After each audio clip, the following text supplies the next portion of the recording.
नमस्कार मित्रांनो, तर स्वागत आहे तुमचं बिग बॉस मराठीच्या एका नवीन व्हिडिओसोबत. तर मित्रांनो, एक खूपच महत्त्वाची बातमी समोर येत आहे. ते म्हणजे एक शॉकिंग इव्हिक्शन झालेलं आहे बिग बॉस मराठीच्या घरात.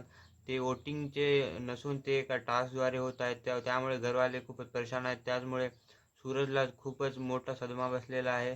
त्याचे रिझन म्हणजे दोन्हीपैकी एक सदस्य बाहेर गेलेला आहे. ते एक्झॅक्टली कोणता आहे ते माहिती नाही. ते म्हणजे अंकिता किंवा पॅडीदार या दोघांपैकी एखाद्याचं विक्शन झालेलं आहे. दोघांपैकी कोणी जर एक जणी जरी गेलं समजा तरी सूरज भाऊला धक्का बसणार आहे.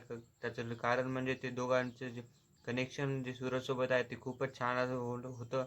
अख्ख्या महाराष्ट्राला माहीत होतं, पण ते दोघंही टॉप 5 मध्ये डिझर्व करतात हे सगळेजण म्हणत होते. मग त्याचं बाहेर जायचं काय कारण असेल ते माहिती नाही, अजूनही पत्ता लागलेला नाही. त्यामुळे सोबत राहा.